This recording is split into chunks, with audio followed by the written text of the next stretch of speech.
What Were They Thinking is brought to you by HostGator.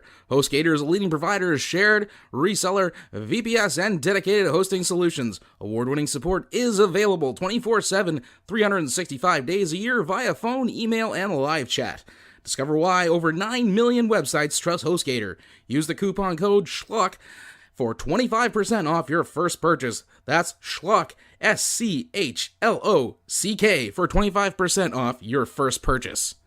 What Were They Thinking is brought to you today by GameItAll.com. Whether it's video game news, the latest in music, or movie reviews, GameItAll.com is your one-stop shop for all nerdy talk. Oh man, all these wrestling news sites are terrible. What's the matter, young lad? Ah, Mother Superior! No, don't hit me! Hey. I can't find a good wrestling news site. A good wrestling news site? What's so good about a good wrestling news site anyway? Well, I just need a place where I could get all the backstage news and rumors and scoop. All right. Don't hit me! I left the orphanage a while ago. All right, listen, Billy's younger brother. I'm not going to hit you this time. Oh, thank you. But I will tell you about a great wrestling news site. Okay. It's not terrible like the last one, right? It's not terrible like the last one. It's called WrestlingNewsWorld.com. You can get all the latest wrestling news, spoilers, results, all the news from all over the wrestling world. That sounds great. No, yes, but you know what? What? It's not going to sound great if you keep up with that mouth of yours. Oh, okay. Yeah, again, I left the orphanage a while ago. If you don't leave, I'm gonna tell my parents. I have legal precedent over 37 states. Get back here! Oh! Stop hitting me! Ow! WrestlingNewsWorld.com. Ooh, okay, so, yeah, it looks like I got a good turnout for this casting. I think it's going to be a real boon for our small Wisconsin farming town. We're going to be like Orson Welles. This is going to take us right to the top. Oh, yes, definitely. And why are we filming it about Massachusetts? Wouldn't it make more sense to us to film about Minnesota? But it really money. doesn't matter, man. It really doesn't matter. Well, I feel like it's something that we could focus on our own state. Budget. Okay, all right. Well, let's just get through this. We know it's going to be a hit, and we're going to make millions of dollars, and then we can make the movie we want to make. So let's make the movie we have to make, and then we can make the movie we want to make. Okay. All right. Okay. First up, please. Okay. We have your headshot, so just read whatever you have prepared for us. All right. This is one of them dramatic reading things there. Yes. Go ahead. Yeah. Yo, Luke. I'm your father. You know, it's time to go. Gotta get out of here. Okay, nope, that's good. We'll call you if we need you. This city. Oh man, you want me to do it a different way? No, it was fine. It was a good read, wasn't it, guys? It was a good read. That was a really good. It was a good read. No, it was a good read. A lot of confidence. Yeah. No. We'll call you. If we need you, we call you. We have your headshot and everything. Thank you for coming out. We got a lot of folks to see you. Sorry, the process is so quick. Forget about it. Ooh, was he doing a Brooklyn Darth Vader? I think so. I mean, was Darth Vader not from Brooklyn? That was an interesting choice, wasn't it? I think he was from Queens. All right, we'll put him in the maybe pile. All right. Okay. Next. Hey, thanks for coming out. We have your headshot, so go check my resume. You know, we have everything. You seen me? I was Yep. in that. Stop. Oh, Okay. hey. We have a lot of folks to see. I don't mean to be rude, but we do have a lot of people to see. Whatever you have prepared. I'm gonna reenact myself. I was on that afternoon special there. Okay. You know, Well, okay. I played the guy that died on the corner of the street. That's okay. Don't need it. We just need the stop. I think this is his reading. Is he okay or?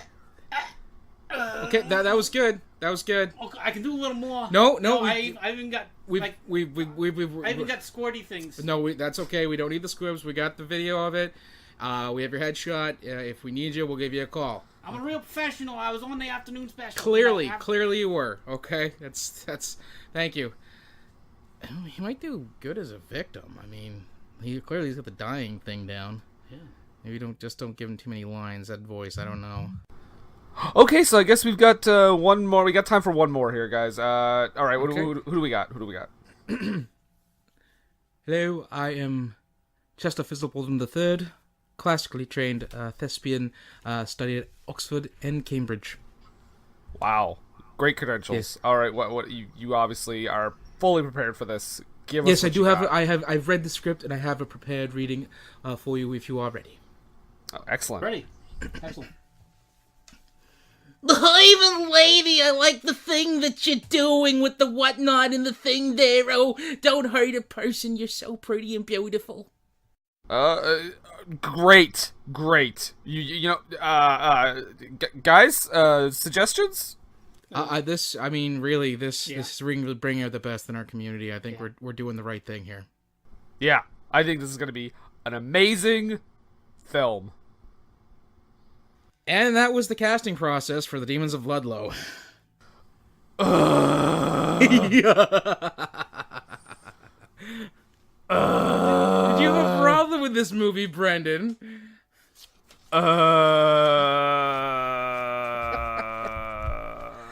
Brendan's brain has been stuck like that for a week now. I don't know what words are anymore. Nullification. So, I'm Nathan. I'm Gary. Brendan. Yes, and that's my brother Gary. You can actually, Brendan, in a roundabout way, you can kind of thank Gary for this movie. You son of a bitch. Yeah, hey, you don't know our mother. I meant it as a non-specific insult. That's all I could think of when I watched this. You sons of bitches, you sons of bitches, you sons of Well, bitches. It's like this. I mean, when I'm 6 and he's 8, and we're at our local general store, which is located close to an airport, and We didn't rent this from the airport. We rented this from the Lakewood Convenience. with Lakewood Convenience. Yeah, the dailies, the one That's that right, burned they had all down. the cheesy ones. The didn't terrible. They had They the. had That's where we saw the cheesy ones. reanimator. Yes, the reanimator. Yes. Oh dear God. Better movie. So Moments in my life that I'll never get back. they had all the American Ninja movies Yeah, and we thought this was awesome. the cover The looked. cover looked amazing. I mean, the whole hand coming out of the piano and the demon head coming from the back, everything like that. It was just, we were like in awe. We were like, This is gonna be terrifying. We've got to see this. it's almost as good as the Purple Ninjas. Spoiler alert, you were wrong. Yeah, we were terribly, terribly wrong. Well, it was horrifying, but in the wrong In a kind of different way. sense, yeah. In a very different sense. By the way, no one listening to this right now, if any of you have even heard of this movie, I will be so impressed. It's for free on YouTube, and I don't recommend you watch it ever. Just listen to us talk about it.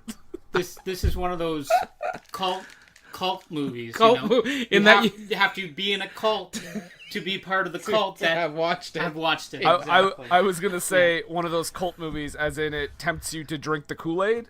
Exactly. Yeah, to commit suicide. Yeah. Well, I don't know Now, if I'm into this. If anybody, Watch if Demons of anybody who's a faithful listener will know that Brendan inflicted upon me not only Ben and Arthur, but also Pearl Harbor. So I feel that he is deserving of every second of this movie. Hey, Ben and Arthur was a classic. Yeah. Made much so in the same spirit or vein of this movie, in that they were really trying their hardest, but they had very little talent or production budget. Or Lights. Oh my god, they Lights, could not oh. afford lights. That's the first thing I want to mention in this movie. Before we even get to the plot, half the time I didn't know who was fucking talking. Because You can't see. there's no lights in their Yep. faces. There's literally a 10-minute scene, or it felt like 10 minutes, where the priest is like, or the girl, I don't know, is like looking around a room, and literally nothing happens for 10 minutes, and I can't see a goddamn thing. They were off to a good start.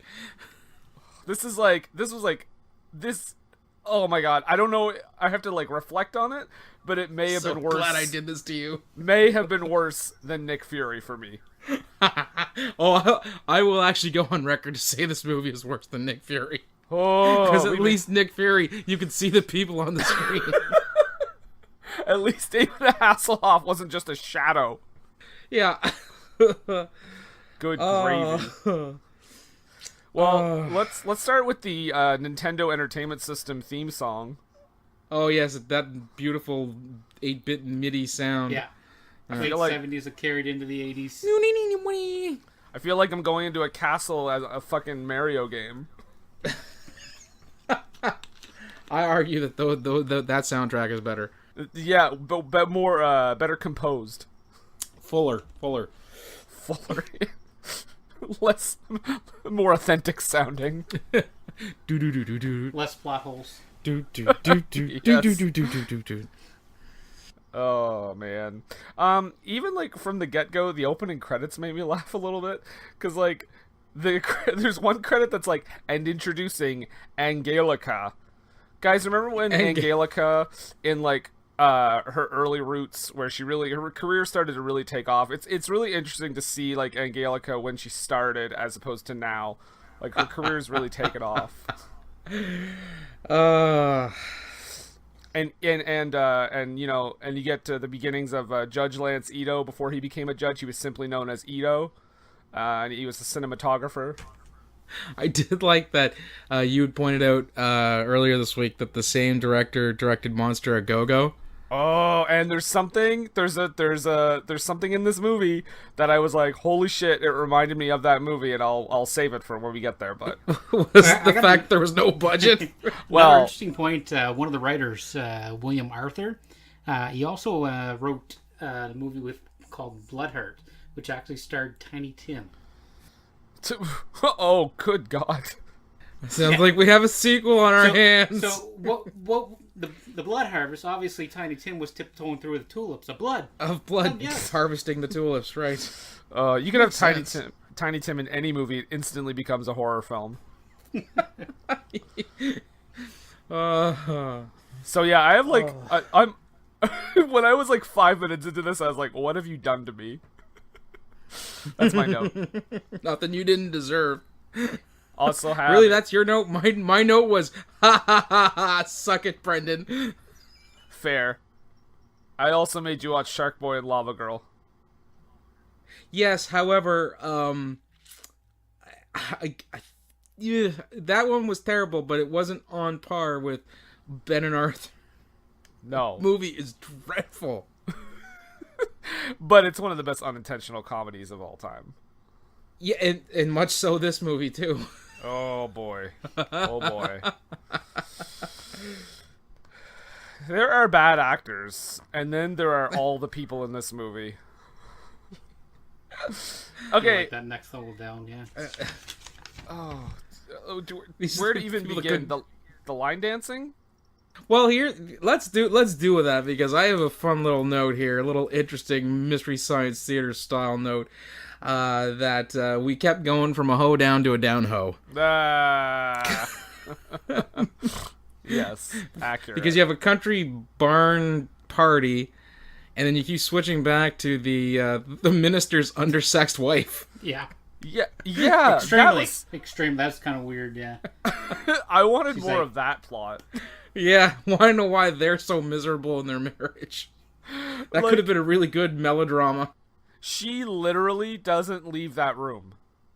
Like, no. I think she might, like, step outside of the door once, and that's when something attacks her. Like, so, are they trying to tell us, I think maybe when she married him, she knew he was a man of the cloth. She just didn't know he'd be doing all of that on the cloth, you know? Yeah.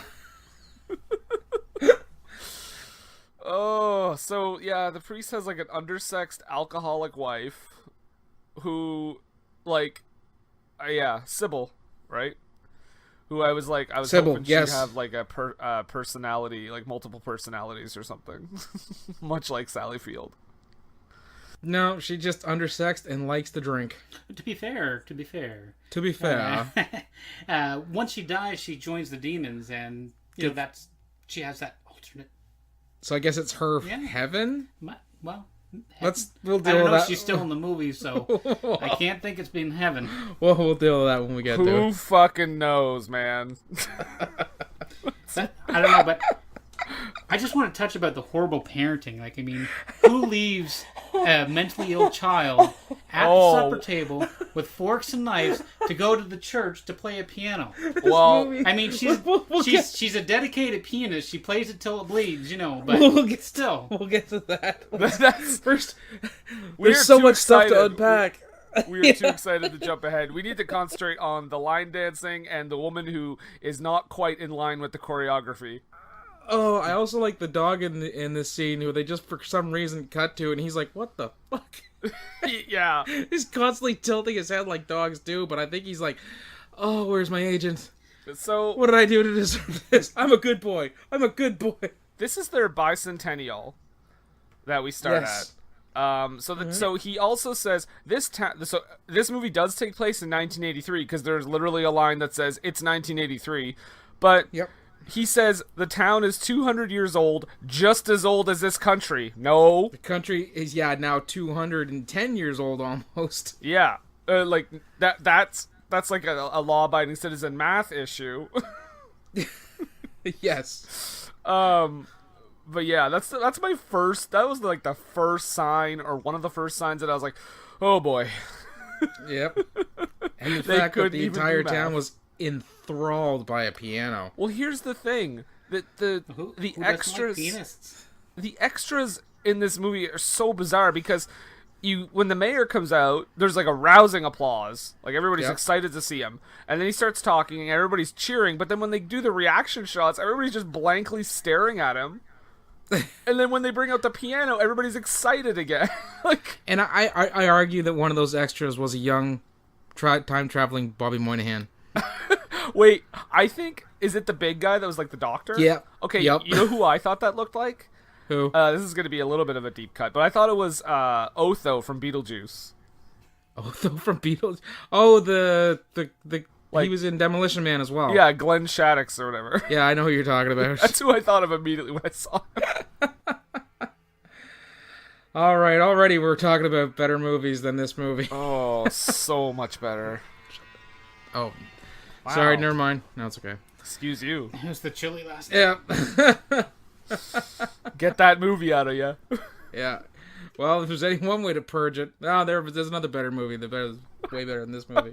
And the third Purge is better than this movie. Yeah, and it's my least favorite. So, yeah. Did you happen to notice that the piano sounded like a harpsichord? Yes, and that they called it 8 different things. They called it a piano. They called it a harpsichord. I'm pretty sure they called it an organ. They also called it a keyboard.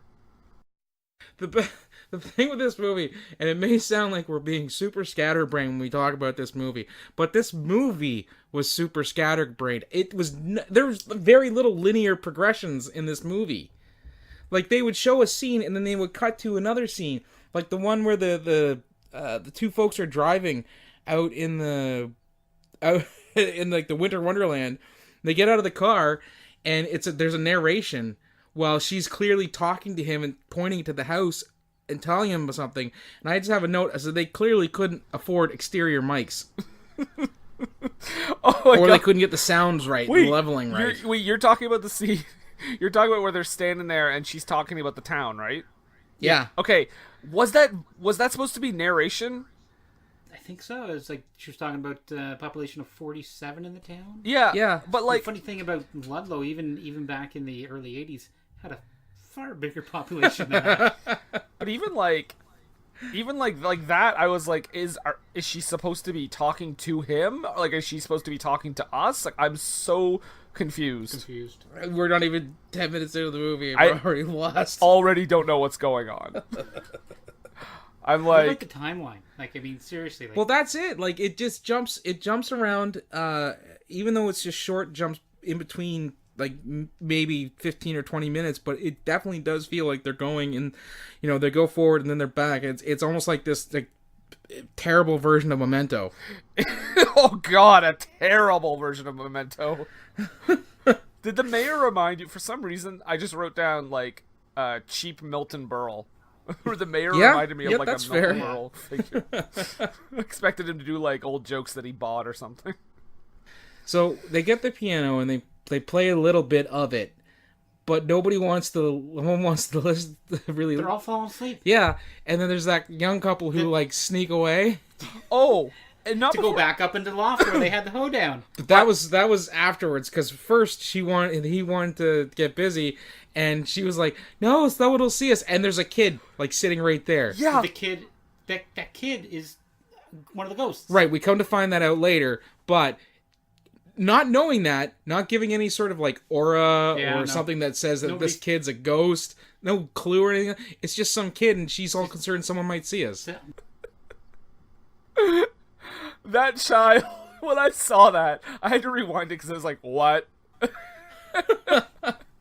And yeah, a child's just watching them. Like, again, you said, later we find out it's a ghost, but at the time you're just like, there's no like music or anything or editing to suggest anything's like off.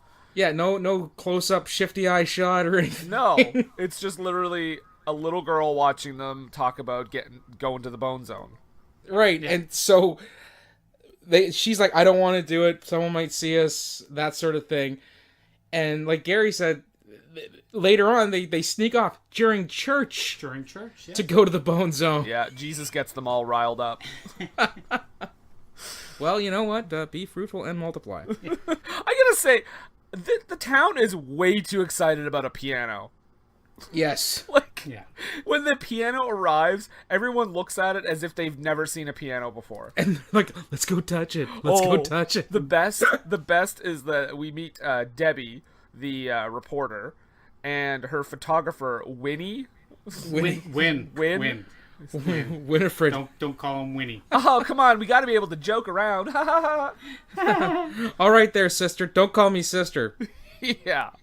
Did she used to be a nun? Because that was not made clear as to why she didn't want to be called that. I don't know. But my thing was, when they're at the beginning, apparently they're already doing like a report on the town of 47 people. Well, because it is their bicentennial, so they're covering it in the local. It's a breaking story. You know? Well, I mean, when you're in Massachusetts, Wisconsin, there's not a whole lot Massachusetts, Wisconsin. But the thing is here is that she says like, wow, where do you she says like, where do you think it came from or something like that, and the photographer is like, I don't know, but I'm gonna photograph the hell out of it. Takes like a million pictures of the fucking piano. They actually say where the piano came from. Yeah, that's the thing too. Before she's like, where do you think it came from? It's like, it came from the dead great-grandson of the town founder. Yeah, which, oh my god, that backstory, it got a little convoluted, just a tad. A little bit. Yeah. A little bit. Just a little. Yeah. So we do get the fooling around scene was kind of interesting. The funny thing about it, if you notice, as they're laying down, before even the noise and he makes noise like that, if you look at the hay's like bounced in the front. I'm like, okay, something's gonna come out of there, but nothing came out of there. No. I was like, what's going on, man?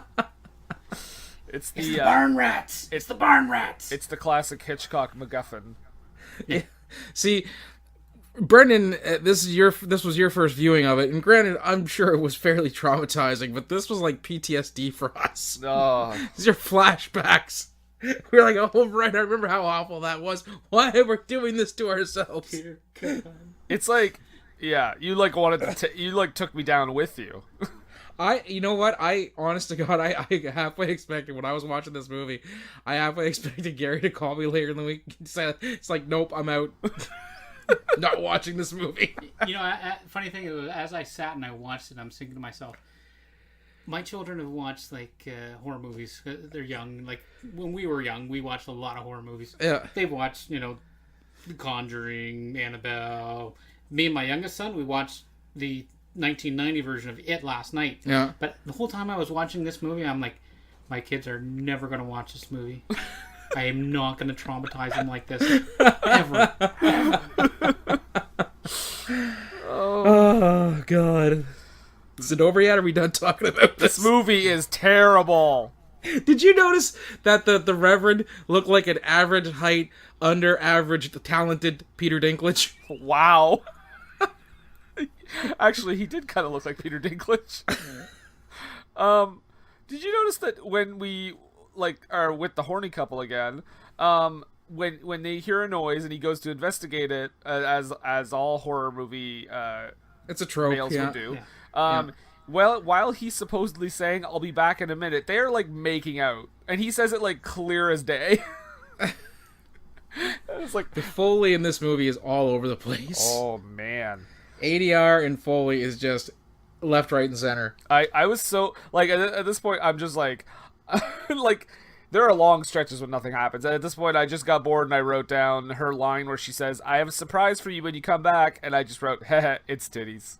Oh, I was gonna say, I have crabs. Well, there's that too.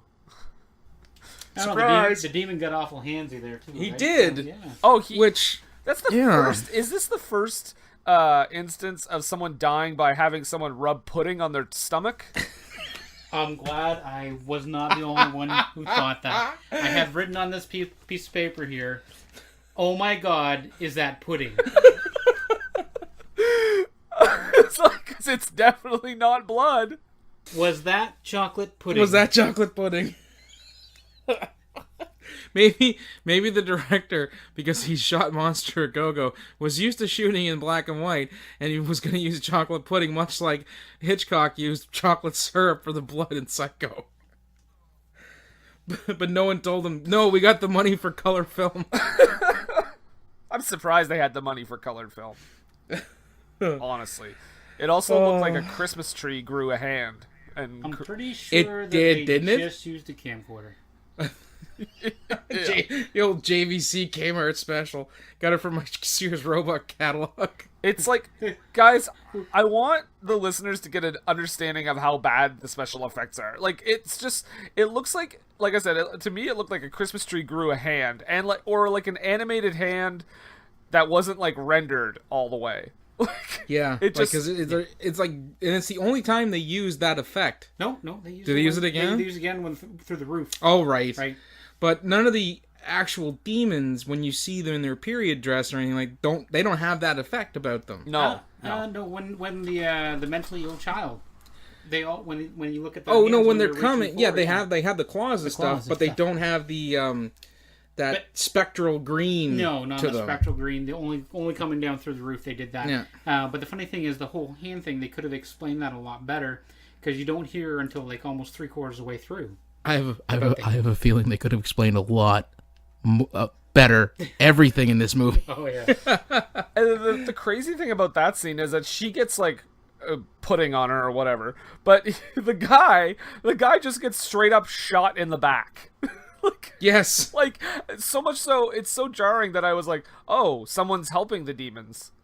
Like, I thought, like, a person was helping, because I was like, why would the demon, this entity from hell, just be like, I'm gonna shoot you in the back? You're not even gonna see me. You're just gonna turn around, and I'm gonna shoot you. It's gonna be huge. They gave you a couple lines, but, it was that after-school special. Bigly. Well, and unfortunately, Shyamalan, there was no twist like that at the end. Yep, nothing at all. Only twist was my eyeballs out of my head. I also got a feeling that they just snatched up a lot of B-roll and padded the film out. Wow, I actually have a note that says it's a little MST nod, but it's silence pads the film. Yes. Yes.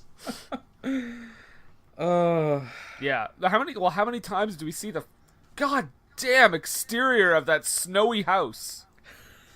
Yes. And then when they go outside, people come in. People go in, people come in. It's really dark when they go outside, but it's clearly not snowy. Mm-hmm. Yeah. They filmed the that. The other thing is, I was wondering, this Ludlow was supposed to be a picturesque coastal town. Yes. Clearly on the in coast. Wisconsin. Yes. Well, Gary actually looked it up. Ludlow, Massachusetts is like smack dab in the middle of the state. Yeah. It's landlocked. A coastal town. Yeah. Oh, this movie. So I'm so glad I did this to you. He's again, you son of a bitch. The horny couple's dead. Everybody thinks they ran away, though. Yeah, they ran away.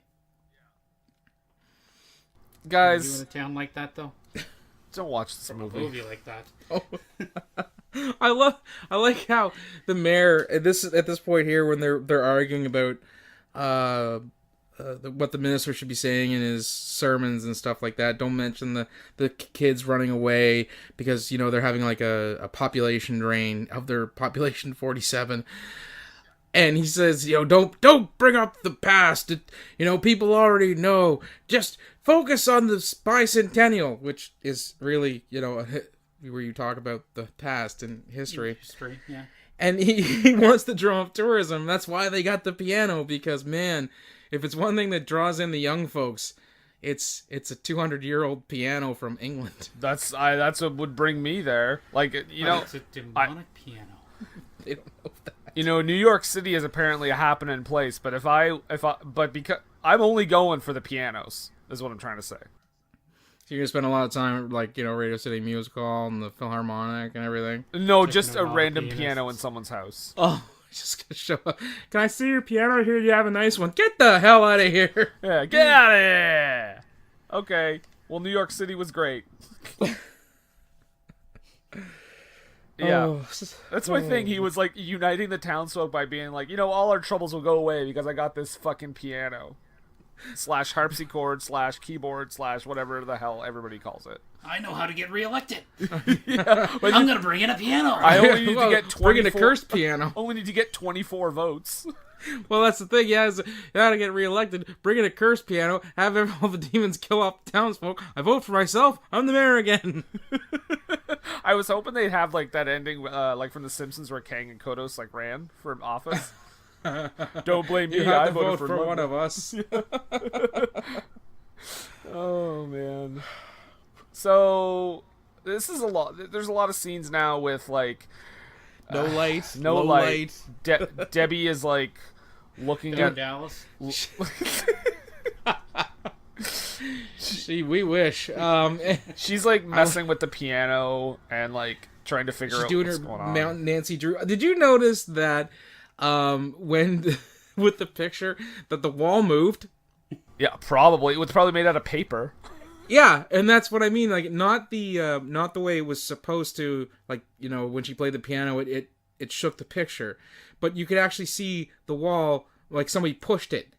Yeah, almost. I put forth the theory that this movie was shot in a maximum of 2 buildings. Oh, yes, I actually have it written down. I think I'm there's. pretty sure it could have been a play. I hope it was not. I think there are 3 sets total. Like, yeah. The church, town hall, the town hall, the dance scene in the barn, I think are all on the same set. Yep, and then they have that dilapidated house that they keep walking through. Oh, and do you know why I think they're all in the same set? What is that? Because there's a bicentennial sign on top, and it's the same one. Same one, yep. Every time. Yep, and then I think the only other set they have is the bedroom. Well, I mean that would be in one of the same buildings. I think they the journalist or the paper. Yeah. Yeah. Because I'm pretty sure that that and there was a bar scene because I have PBR was all over sponsoring this thing. Because this movie is just as terrible as Pabst Blue Ribbon. Yeah. Oh, and by bar scene, so you mean there are extras and stuff in it, right? And like a whole bar? No. just the PBR sign lit up in reflection of a window. 2 people at a fucking table. Yep. Oh, and then she says, "I was born and raised." One of my favorite lines. I was born and raised here until I moved away. Well, as one does. I know, but like, okay. And this is actually where I said, could they not afford lights? Oh, I don't think they could. I think the director was torn between shooting at night to make it like a horror movie, or having lights. We need this, guys. This is a big discussion point here. We need to talk about this daughter that's obsessed with dolls. Well, actually, yes, Gary had touched on it earlier, and she's mentally ill. She's mentally ill, absolutely. How old do you think she's supposed to be?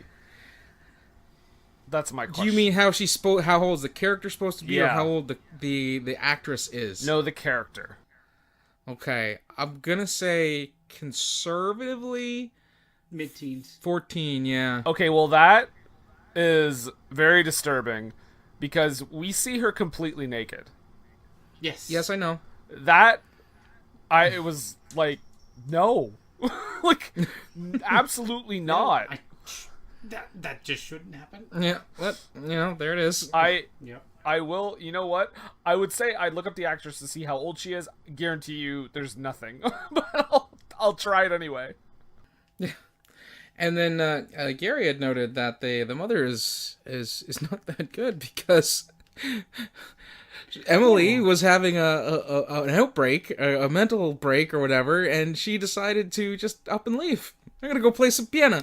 Yeah. Well, I'm going to the church and I'm playing the piano. I'm gonna leave you here with all these harpsichord. I mean, gonna leave you here with all these sharp implements. Knives, forks, stabbing weapons. Anytime someone gets like attacked in this movie, it's because the person that was with them was just like, well, I gotta go.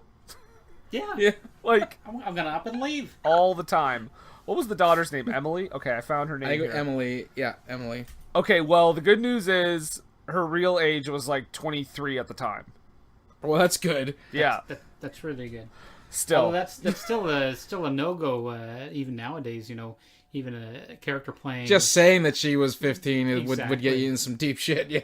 Well, I think just the fact that, I think the, even, not as disturbing, but even just disturbing thing about it is that even if she's supposed to be older, she's very, much like a child. So, yes. It's very much like a child... Ugh! It just makes me want to take a shower after watching that. You know what? They could have left that scene out entirely and you still would have had to feel like you were going to take a shower after this movie. Because this movie...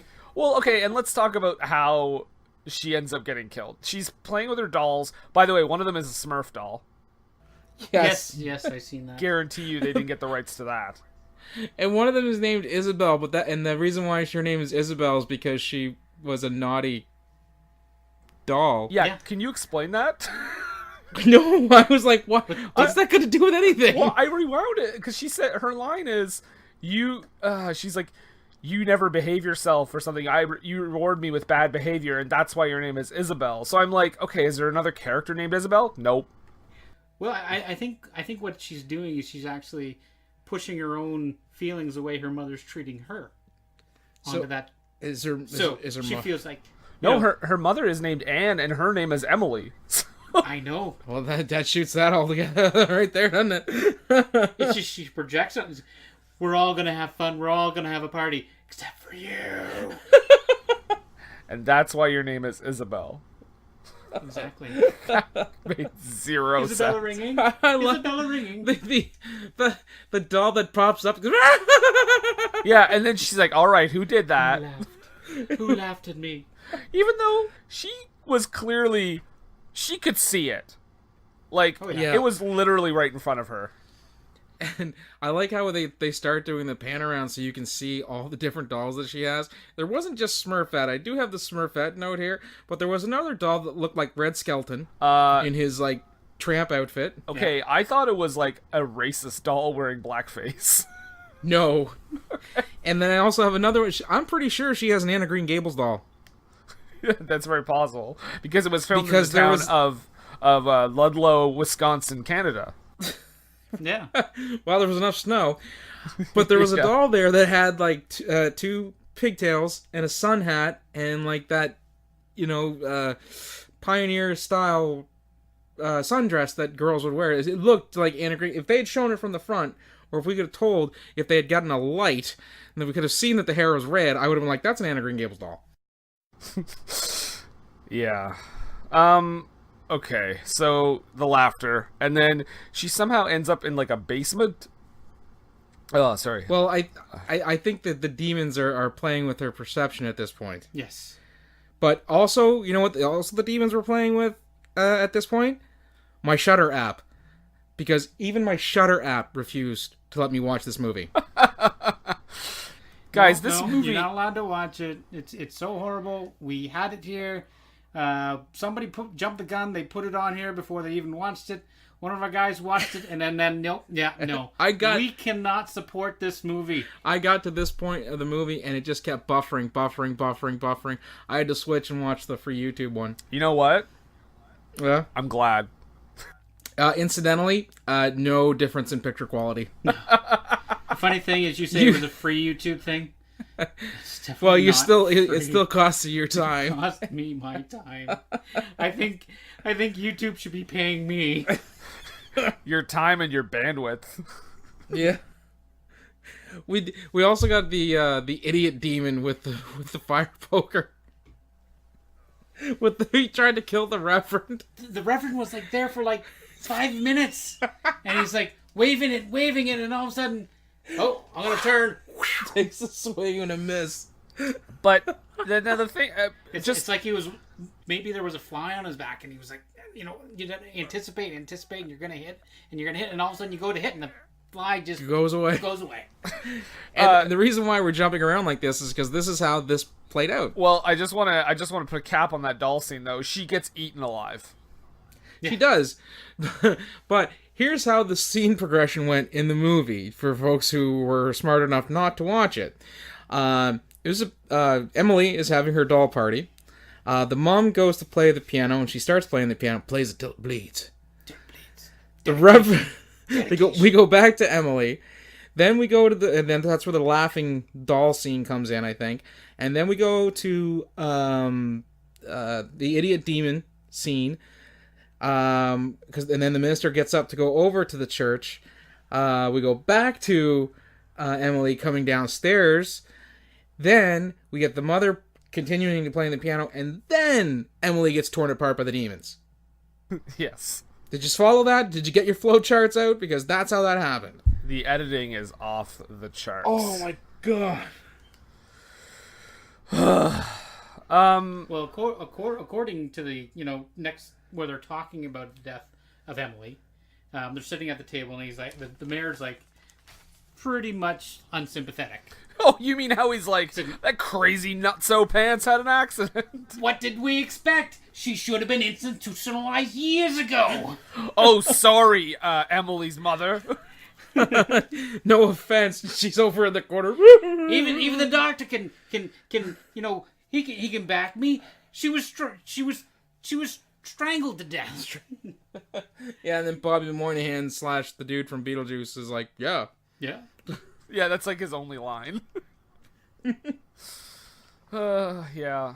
But it seems funny because the whole time thing, it jumps so back and forth, and it feels like it should be like days when they're starting to talk on the next scene, but then all of a sudden they're back to the same spot they were 10 seconds before. Yeah. This isn't a very good movie, guys. Not at all. No. Honestly, I've seen better lit and better shot CBC shows from the 70s. Okay, I'm just gonna say it. Ben and Arthur had better lighting. True. I will. That's one thing Ben and Arthur definitely has over this movie. They could afford lights. This is the greatest too. They couldn't afford to go to Vermont, but they could afford lights. Palm trees in Vermont. Well, they couldn't afford to go to Massachusetts either. Fair point.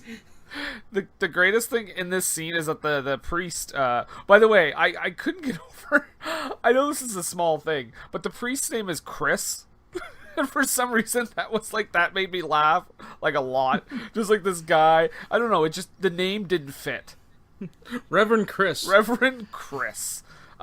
the Chris back in Christmas. Oh god. But he goes on this rant because the mayor is like, well, I'm not going to do anything about it. There's no curse. You're crazy. And he goes, well, okay, you can all bury your heads in the sand, but I'm not going to get caught. Not me. You better lock your doors. Yeah, and this is where the whole community theater thing we did for the opener comes in, because that was like the biggest community theater read of any lines I'd ever heard in a movie. And if he was in a community theater, that would have been awesome. He would have been doing a great job. Yes, but movies are not theater. No, exactly. So we go, you're welcome.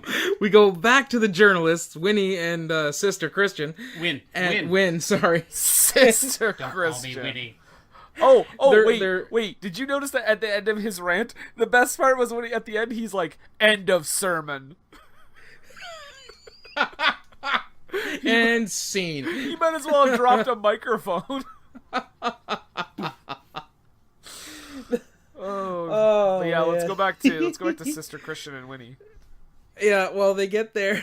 they show that they're doing their investigation about the piano and the people of Ludlow and stuff like that, and I was just either drinking or daydreaming. I'm not sure. It's probably a combination of the two. But I have a note here. This is the worst episode of the Edison Twins ever. At one point, I thought I was watching an old episode of Friday the 13th, the TV series. Because of the haunted furniture. Because of the haunted furniture. Exactly. Okay, so I mentioned earlier there's a thing with Monster A Go-Go. This is where this comes in. Okay, so I had to watch it. I watched it like this brief thing like 3 times because I wanted to make absolutely sure what I was hearing. There is a part here where you hear the phone ring once. There's no phone in the scene. There's nobody that answers the phone. There's nobody that looks at a phone. There's literally one phone ring in the middle of the scene. Hold your pants. Hold your pants. And it reminded me of Monster A Go-Go because the phone ring is so infamous because in that film, if you all haven't seen it, or if, I know you guys have seen it, but if anyone out there hasn't seen it, when the phone rings in Monster A Go-Go, it's literally someone going, bring! It's not unlike Ben and Arthur. Right. When they were poolside. Ring, ring. Exactly. But in this one, it's different because there's a real phone ring, but there's no phone. So I don't think director Bill Rebane really has that nailed down yet. The funny thing about this scene is he sits there and he's going through, like, doing his photo thing, and the phone's ringing, but then he's like talking to it like it's somebody knocking on the door. Hold your pants. Hold your pants. It's like, okay, it's a phone ringing. They can't hear you. It's not like they're on the other side of the door. Yeah. See, yeah, that in that scene, the phone actually does ring, and it is a phone ringing. But earlier, it literally rings once, and there's no phone. Okay. So there we go. So I think, as I said, I actually have the note. The Foley was a bit off in this movie. Yeah, I think someone dropped that in a little early. Oh man, and I love. At this point here, late from the rest of the movie, I saw that the Reverend was dressing like a university acting teacher. Yeah, from the 90s. With the beard and the tweed jacket and everything. You really forget that he's a Reverend later in the movie. I almost thought he was going to break out a paintbrush and he's Bob Ross. Oh man, Bob Ross should have been in this movie. Oh. So there's an inscription on the piano.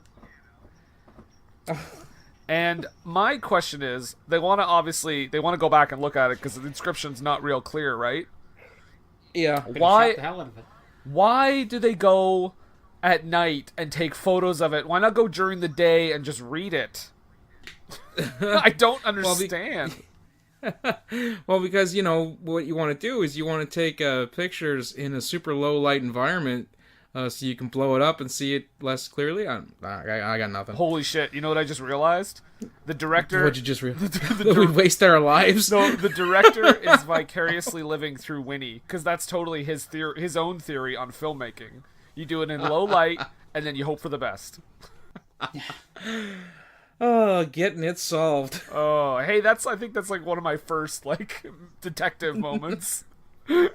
So I will take that one. So the Reverend at this point, he starts piecing stuff together and he starts to go look for an ancient hit list. Yes, in his basement made of putty because he's like picking the walls apart. It's got to be here. I don't know why, but I got this feeling it's gonna be here. Which is it's the single worst prop in the history of the world. It looks like a giant piece of birch bark. And his undersexed wife is upstairs. She's like, he's like, I'll be back. I'll be back. I think we need to I'm not leaving. I think we need to calm down here, guys. We're truly in the mouth of madness at this point. Oh, Lord. So, yeah, because, okay, we should have mentioned the list is there because it's apparently this guy, Ludlow. I forget his first name because who gives a fuck. But apparently he was the founder of the town, I guess, right? And he had a daughter who was treated by the town doctor, but ended up dying, so he blamed the whole town. And basically this is like his revenge. There's a little more to it, but I did not understand it. My understanding for it was that he was affluent and the rest of the town wasn't. So they kind of shunned him for that, like him being kind of a wealthy dude. and then his daughter got sick, was treated by the town, and they cut his hands off. Yes. Yeah, that I didn't understand either. Well, no, they cut his hands off because he was affluent, but he was also obsessed with his piano. So, and they thought that he was cursing them because by playing the piano. Forget, this is like 200 years Salem witch trials type stuff in Wisconsin. And so because they felt he was bewitching them, they cut his hands off so he couldn't play his piano, but he still kept the piano. Then his daughter got sick and she died, and he blamed the whole town, and he swore revenge. There. Well, see, the town, if you listen to her explanation about Ludlow, they actually banished him. And it wasn't like he was banished from the old country, as she said. He got banished back to the old country. He was no longer allowed to be in Ludlow, although they still kept the his name. And somehow during all this, he made this horrific burnt parchment list of names and hid it in the town that he left. When you want to write it with my tongue on this piece of birch bark. Wouldn't you want to all the names of the people who wronged me. And I'm gonna kill all their ancestors because how dare they be family of these people? Yeah, the worst. 200 years later, I'm going to come back and I'm going to kill them. Yeah, it's the worst. But not them. Their children's children. Are you Daniel Day-Lewis? I will show them. That's Gary doing his Daniel Day-Lewis impression. I was gonna say, you're wrong, Daniel. You have a milkshake.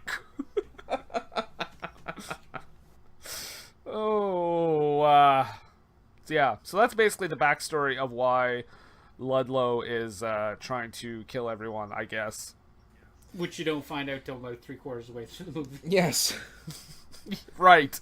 Like, really far into the movie. In the Ghost, they decide to have a drink with Alice? What? Or not Alice, or whatever her name was. Sybil? Sybil, right. Yeah. Right, Sybil. What the fuck was that? Like, it just moves just the wine closer to her. Yeah. Like, Sybil has a ghosts. Yeah, Sybil has enabling like a freak ghosts. out. I'm gonna take my pills and then I'm gonna drink water. Ooh, they got wine over there. What I thought it was... Okay, I hope your theory is the correct one, but I thought it was just... At first, I thought they were just trying to poison her. Like, and I was like, they put something in there. Well, no, I think maybe they did it. And then because they knew she was going to take her pills. Right, and the mixing of the alcohol and the medication would make her sleepy. They knew she was going to drink if they just put it closer to her bed. Again, they didn't make this super clear. We're just theorizing. Guys, nothing in this movie is clear. I think I would want to drink if I was in this movie, too. Yeah, I'd probably drink a lot more, too. Like, Bill, I know my character doesn't drink or whatever, but I think my character would drink an entire bottle of vodka before we shoot the scene. I really need this. I can't complete the movie without it. I gotta get through, yeah. Well, this is the part... This is the biggest and fever dream section of the movie, for me anyways. Is Sybil's death? Because she's... Well, I want to step back there, too, because there's another scene where she first sees the demon. Right. And with the preacher, he's like, my wife was almost a victim. And it's like, she's like walking around, she's all nice and dressed, and she goes up and she goes into the bathroom. And is that the scene where she kept putting on and taking off the night vest? Yes. And then she looks, the little girl's head's inside the mirror. Right. And the flames are shooting, and she's like, ah! Because she can't get any water out of the taps. And all of a sudden, the demons come, and they rip her clothes off. My brother's not insane. This is exactly what happened in the movie. Yeah. And then she's like, the mayor's like, where is she? And he's like, she's sedated. Yeah. My wife's been sedated. She's like, she's sedated because she was almost a victim. We're all on that list. We're all in that list. And we're all gonna die. Okay, calm down. Brendan's got a point. She basically dies twice. Sybil. Yes. She has 2 death scenes. So my question is, do you think because in the first scene, I thought she died. Like, I thought that was it. Do you think... The bathroom scene, yeah. Yeah, so do you think they were like, oh shit, we gotta fill more time. Have her die again. Let's kill her again. We didn't show any blood, nothing stabbed into her, we just seen her clothes rip off. Yeah. But, yeah, the demons... Okay, let's put her in a bed, And put her in a bed. We're gonna kill her again. The demons are perverts. They are. Absolutely. They strip down a child and then a grown woman. Back to this. Really focusing on this, Brendan. That was the most. That was just wrong. This is your June moment, isn't it? Yes, it is. That was the worst. So upset. Next year, I already know what wins that category. Most disturbing moment in a movie ever. It's a long year ahead of us, Pally boy. I could get way worse than this. I don't know, man. That scene stands out. All right, well, anyhow, her second death is an absolute fever dream because she mixes her alcohol and her medication, she conks out, and the demons kind of show up. There's a dude on a horse, and she gets shot and then morphs into demon clothes. It's like the New England Fabio at the door coming on the horse. I have that. There's a dude on a horse, and she's fine with it. She's also in like different how do you clothes. Get the horse upstairs? Right? How do you get the horse upstairs? Right, yeah, and that's what I said. She morphed into demon clothes. He gets the horse upstairs, shoots her with the smallest gun, but looks like she got shot with like a shotgun, boom. dead. Yeah. Again, the That demons. was a little bit confusing. The demons shoot people in this movie. They clearly have the ability to bewitch them and tear them apart limb from limb, but they use small firearms. Yes. Most of them shoot and stab people rather than just like doing demon things. Yeah. Like possession and stuff. Here's my next note after we got past this. This was so dimly lit, I started to doze off. Maybe that was the director's intention. This is where I will give people It took me 3 tries. Did it really? It took me it 3 tries. Yeah. So wait. And rather than start right back from the first, I went to the last spot that I remembered seeing. I clearly remembered. Because I did not want to sit through that again. Is this with Debbie and Winnie? Yes, because they're looking around, and this is where they go to. I think they go to shoot the piano. Yeah. Because I actually have piano photo shoot here. Oh, it's pretty sexy photo shoot. Work with me. You're a tiger. You're a Steinbeck. Do it. Oh yeah, baby grind. Turn that page over a little bit, baby. A little bit further. Wait. Honestly. Hold on. Let me tickle your ivories a little bit here. And then also, this is where Debbie says that she's going to go door to door to get the full story. I was like, door to door journalism, was that a thing? Well, she goes to that one house, right? Well, yeah, I suppose. The one house that everybody goes to. Yeah. With the snow outside. Also, the town hall. I wanted to mention a line here that made me laugh really hard because they arrived to town once because we're deep into the third act at this point because we skipped a lot of scenes where people are literally just walking around in the low dark and doing nothing. Yeah, because there is a line here where they arrive to town and she says it's like a ghost town. There are 47 fucking people in the town. It's always like a ghost town. Like a ghost town. Especially with the new piano. But this is where they're trying to figure out that if they play the right tune or piece, they'll get the demons back into the piano, not unlike the Garbage Pail Kids. Oh no. How dare you make that connection?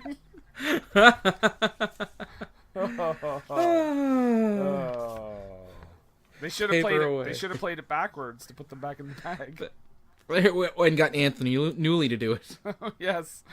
Really black magic. So, yeah, because this is the whole, like, they almost run over a pilgrim ghost girl. The girl, yeah. Yeah. Which we come to find out that that's Ludlow's daughter. Mm-hmm. Yeah, sure. Yeah, okay. I don't remember that at all, but I'll go with it. Well, at the end of the movie, she's seen with him. Yeah, like she's standing in front of him. Yeah. I thought there were more than one pilgrim kids. That's why I was like confused as to who she was. The second pilgrim kid was the mentally ill child. Yes. Yeah. Yes, because it's Ludlow's daughter. is the one who kind of lures her to be killed by the demons, and then they almost like take her on as one of their own, so she's now like one of them. Wait, do they do that to everyone? No, Okay. they did that just to her. If I Her remember and the correct. wife. Oh, and the wife too, right? the- Yes, Sybil The comes back. creature's undersexed wife. right. See, I thought Sybil was possessed for a second, but then she just gets shot. No, she's in the final scene too, when they're all in the And they're town having hall, the you ghost know, dance. The ghost dance. So I guarantee you they tried to get everyone to come back, but everyone was like, no, we got commitments. No, ain't gonna do it. And we're coming up the part where the minister's trying to talk sense to the mayor, and the mayor just refuses to look at the camera while he delivers his lines. He does. We do have that strange mirror thing, though. Oh yeah, there's a lot of mirror acting in this movie. Oh, that was bizarre. Yeah. But, yeah, he's just like, oh, mayor, I'm gonna go... we just made the list! There you go. There's our first wrestling reference. It took a while. Took a while, yeah. But I mean, we got one it's safe. We were gonna make one anyway, so. That's right. We do have a fail safe. Right. So, yeah, it's just like every scene between the priest and the mayor is just, the town is cursed. No, it's not. Yes, it is. No, it's not. Okay, end of scene. Like, that's just every fucking scene. And then the what's next? The Debbie priest gets there. Right, and the priest is talking to her, and he's showing her the list. And I mean, normally, if you had like an over 200-year-old document, would you just randomly pass it about?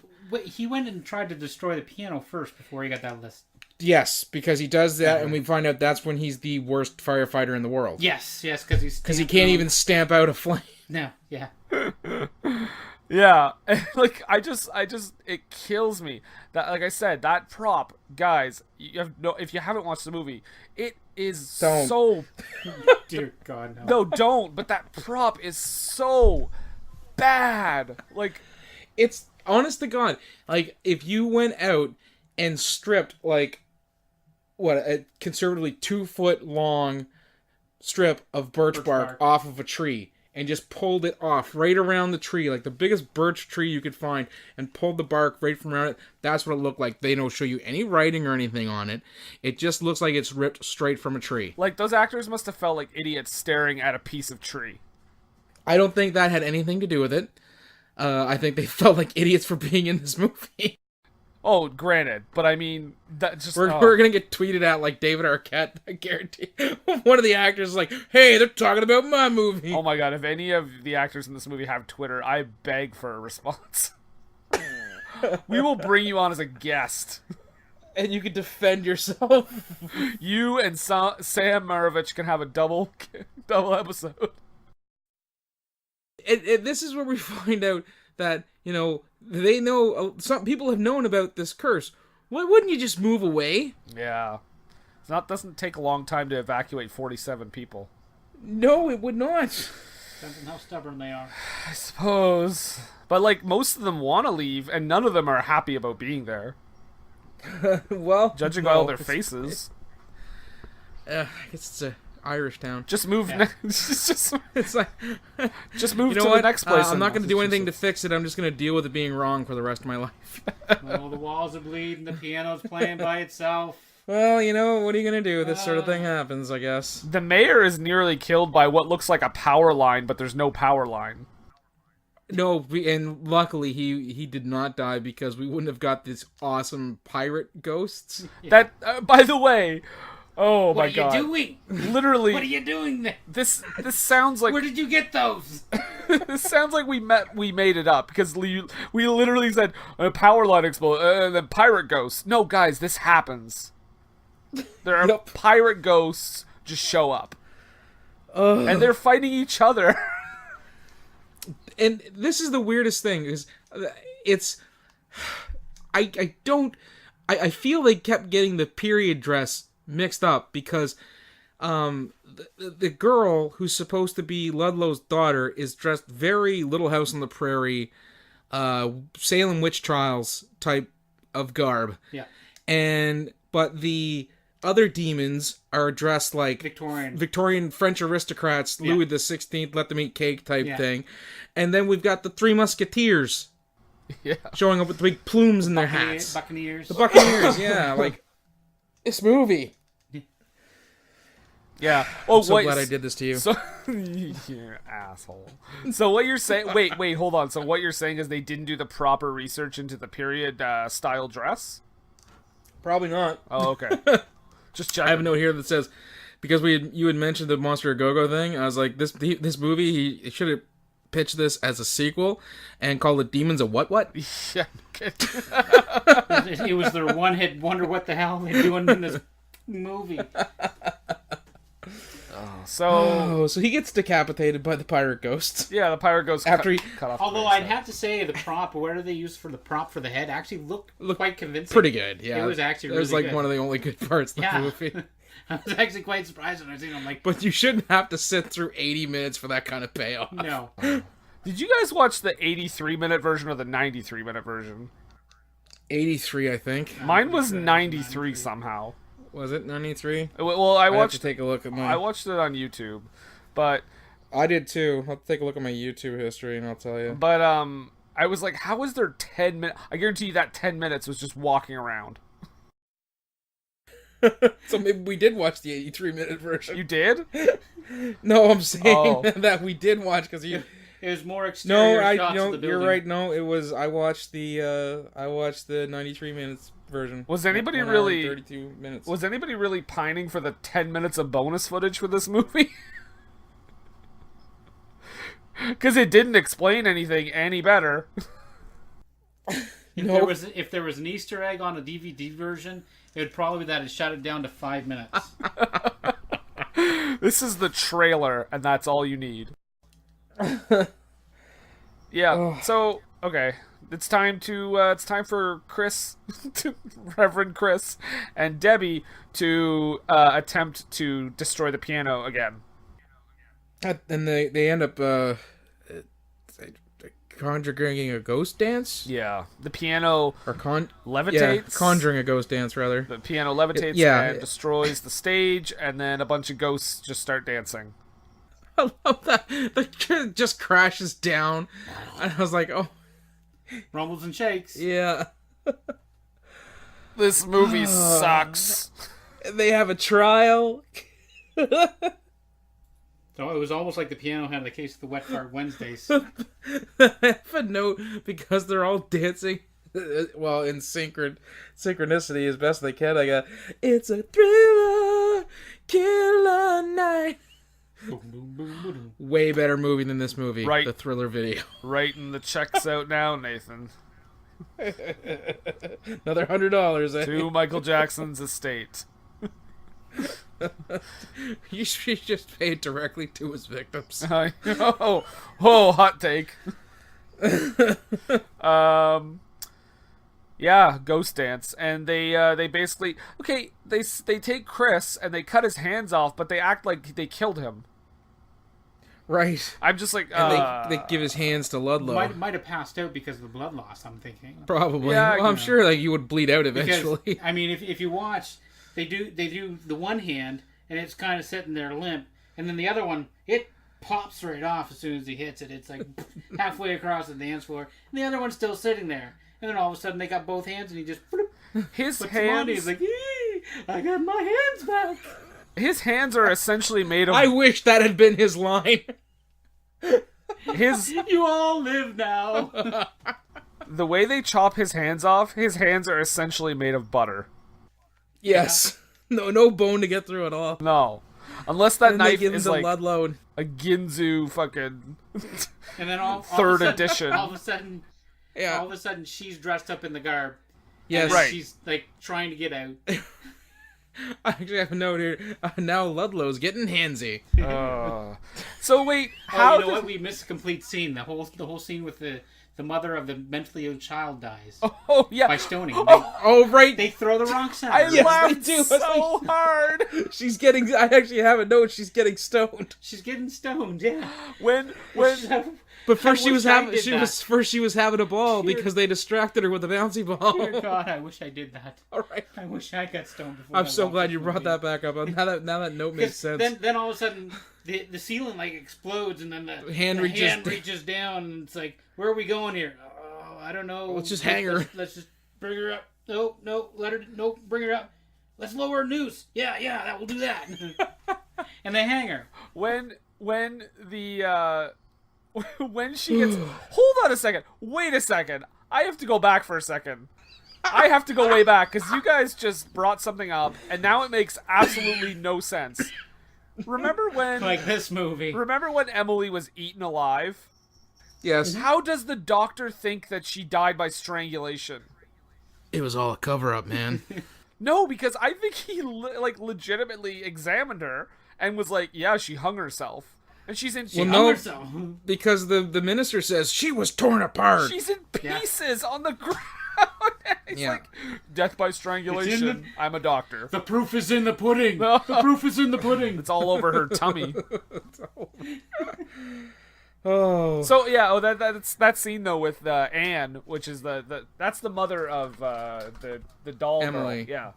Yeah. Yeah. She when the demons walk in and like I'm like, okay, cool, what's gonna happen here? And then literally the girl just hucks a rock at her. I laughed so hard.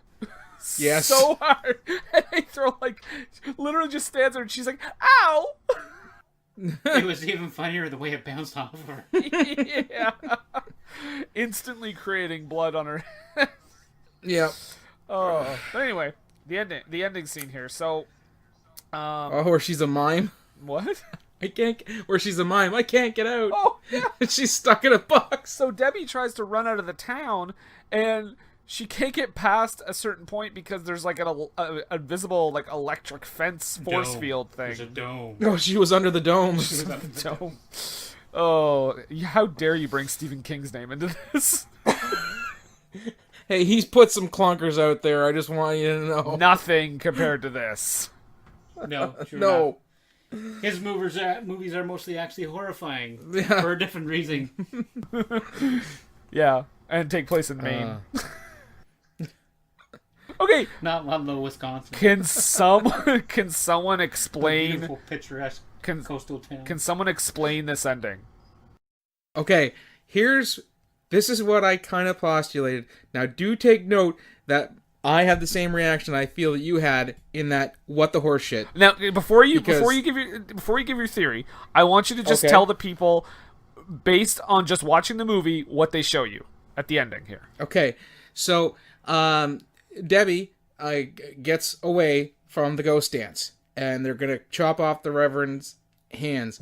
And she's running out, trying to get out of Ludlow, but she can't. There's an invisible force field. Like we said, she was under the dome. And every time she tries to touch it, it lights up, and she's like a mime stuck in a box. All right. Winnie comes along and drives through her. Yes. Okay. Seen her, too. He's not trapped because his family isn't cursed. While she's trying to get out, dressed in the period garb, they cut off the Reverend's hands in the meantime and give them to Ludlow. They attach. I believe that means that the curse has been broken.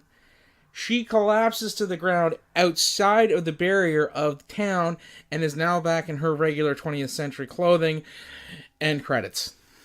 Okay. See, the way I kind of looked at it was that she kept calling him Winnie. He didn't like it, and he seen her in the road, and he ran her over. But she was in part of the demon thing, you know. And then he's like, "Damn it! It didn't kill her." So he gets out of the car at the end and goes sees her and notices that she's dressed different. And he says, "Hey, she don't look too bad now." End credits. See, I think it's a love story. I actually. I'll give some credence to your theory where he was trying to kill her. It didn't work. He got out of the car, went back to her, and then end credits. If they had kept rolling, instead of rolling the credits, we would have seen him strangling her. Yes. Maybe. Would have made a different ending to the movie entirely. Here's. I wonder if it would have been the same way that the mentally ill child was strangled too. Oh my god. Guys, did you know that Texas Chainsaw Massacre is based on a series of strangulations? according to this movie. Yeah. No, okay, here's my theory. Okay. Because there's nothing concrete about this ending at all. No. I thought that like that town becomes like that old world, like it becomes like kind of lost in time. You know what I mean?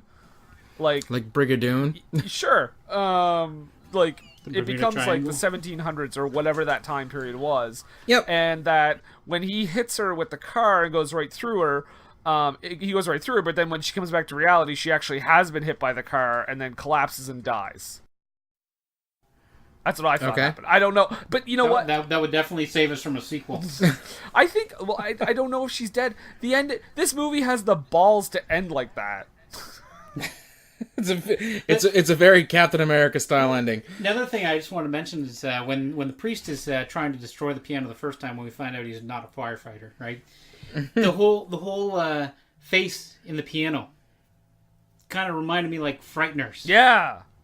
The pushing through thing. Through thing, Much better movie. Much better movie. Much better.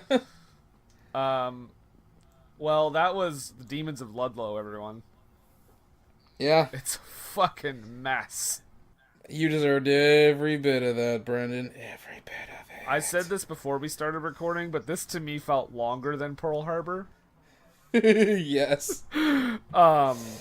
And Actuality or just the movie? oh, not the actual event. I don't have any point of reference for that, but the movie. Oh man, I'm actually 95 years old. Well, you feel that way after watching this thing. I feel like I aged 10 years. So now we come to the point. We have a new segment. I believe Nathan has named it now. So Nathan, This is what did we say was haiku you? I believe. Was it low Q? Low high. I came up with a couple of titles. Low haiku. Go ahead. Low haiku. Haiku. Low haiku. Yeah. As in low IQ, low haiku. Very good. This is where we kind of sum up our thoughts in about 17 syllables. Just to kind of get rid of this, get this out of the memory bank, for good. So, Nathan or Gary, if okay, no, I'll go. I got it. Okay. I didn't tell Gary about the haikus. Oh, okay. Okay. So.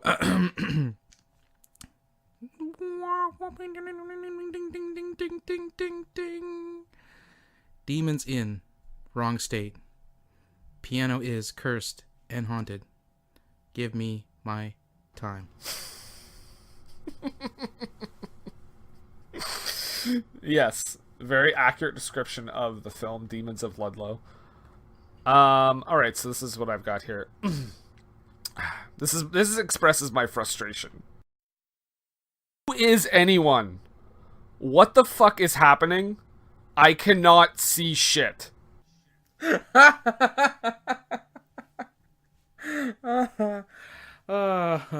I get the plot and you get the execution as far as the haikus go. Very good. Very good. Yeah. The day is going to come when we both write the same haiku.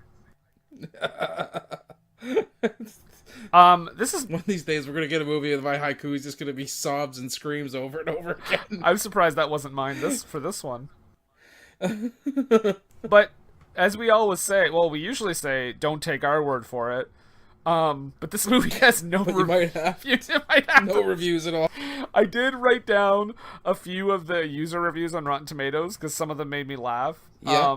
This one is from a private user, and it just says, "I give this movie a 5 for having the balls to have nothing happen." It was a pretty gutsy maneuver. I watched this. Like I said, I started watching this on Shudder because it's on there, and I was like, okay, all right. And as soon as I saw it on there, I was like, I know what I'm doing to Brendan. I had to wait a few months to do it, but I did it. So they also have user reviews and stuff like that. And I do have the Demons of Ludlow here. Now, there were some people who actually looked upon this favorably. I'm not sure why.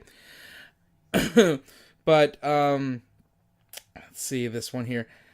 Where is it? Oh, real short ones. Give this one a wide berth. What? Give this one a wide berth, as in, like, don't go anywhere near it. A wide berth? Yes, BERTH. Okay. Not... Jeez, Brendan, read a book, would you? Give birth to this movie. I was like... Another one, AJ Morgan wrote, I gave up. So boring. This probably all the exterior scenes. There were a few. Here's one. It just says, all right, who gave this movie more than half a star? Well, they got 2.9 stars on IMDb. Way overrated. That is overrated, yes. Should be on the bottom 100. We got one here. H. West 1937. It's just usernames, folks. Not a single critic gave this thing the time of day. Not good.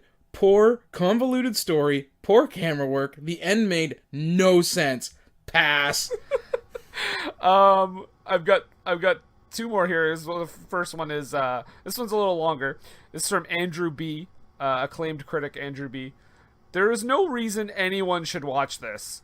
I would almost rather get an STD than watch this again.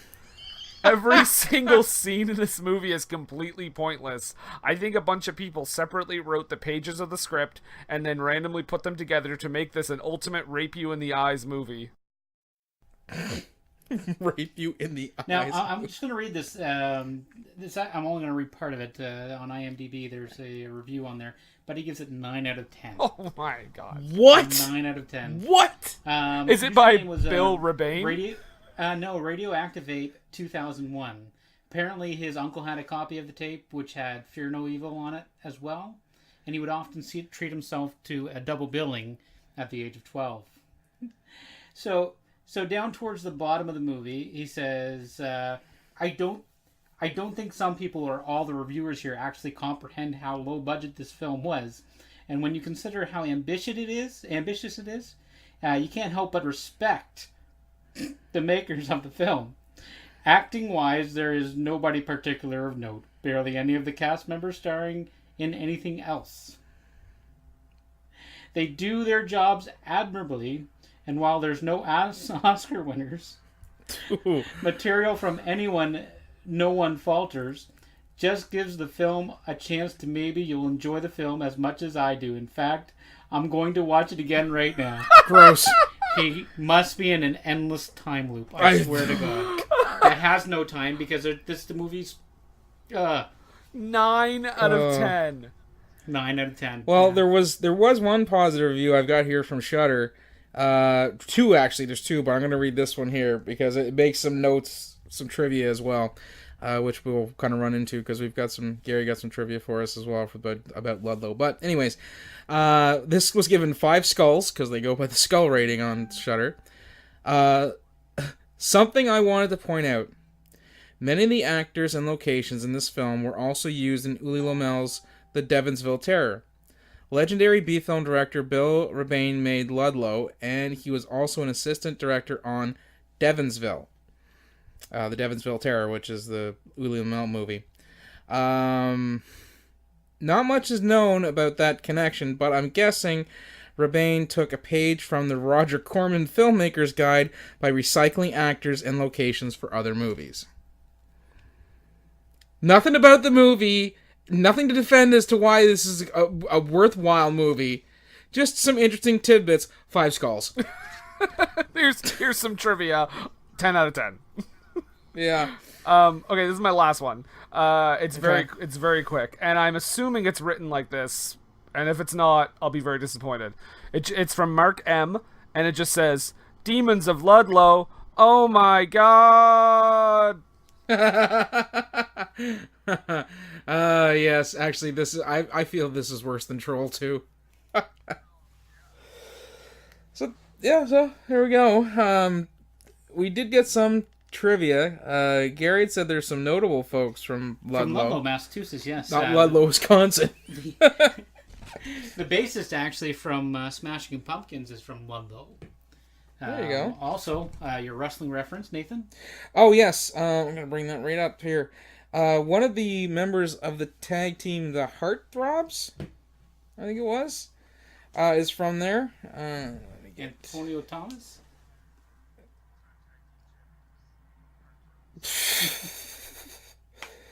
Yes. Big feud with Val Venus and Viscera.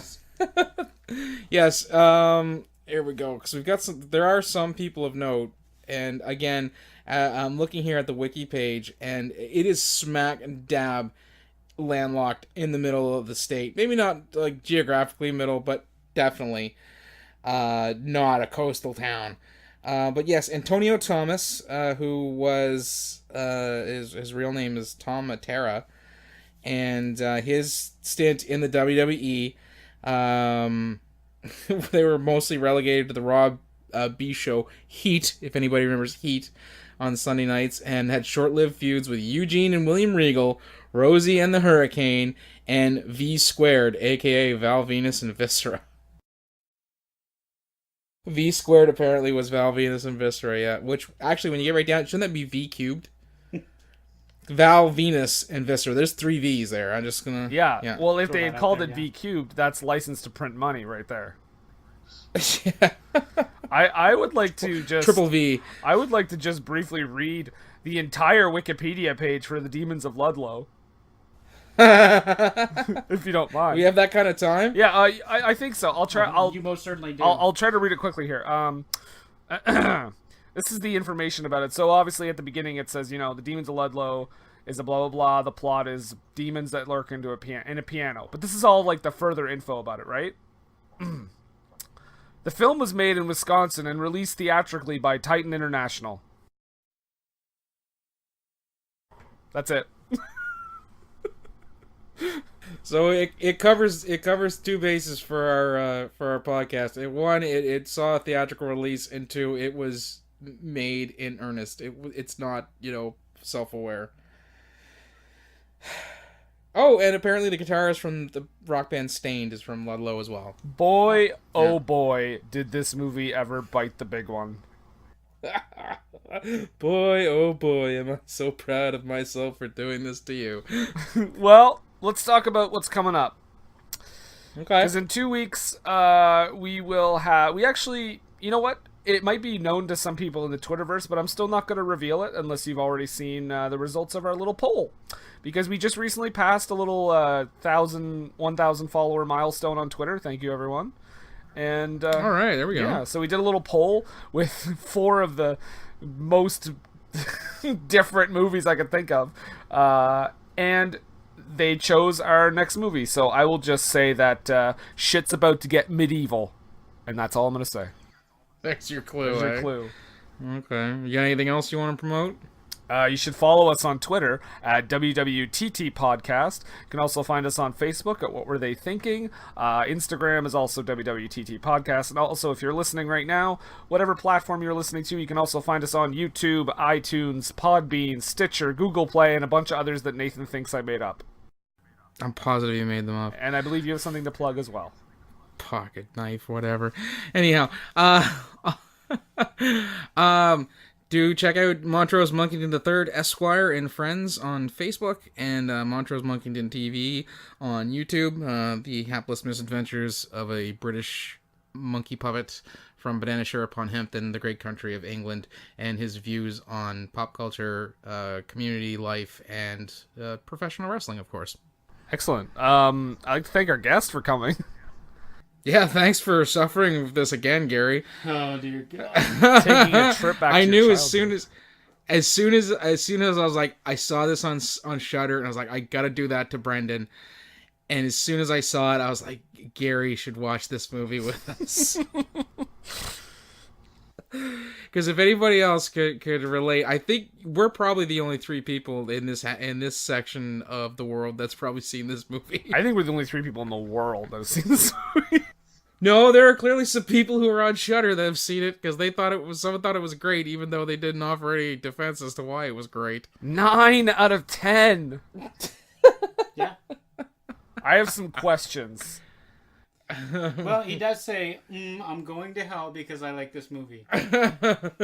So maybe he's already there. Yeah, I'm pretty sure. If he says he's going to watch it again, he's clearly there. Clearly there. Was that review written by Ludlow?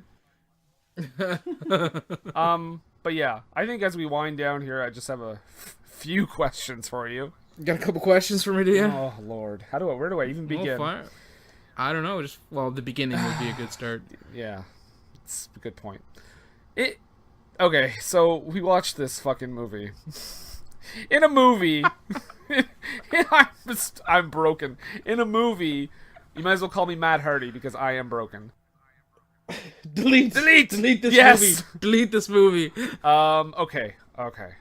In a movie where they apparently could not afford lights. Right. Where the film is padded by scenes of people walking around in the darkness. Right. Where the demons have no real specifically laid out powers or magic, or it's very scattershot. Pun intended. Yes. Where there's the townspeople have apparently never seen a fucking piano in their life. Right. And the acting makes dinner theater productions look polished. Okay. So much more, but this is only a 90-minute show, so I have to. What does this boil down to? I have to ask one question. What's that, Brendan? What were they thinking?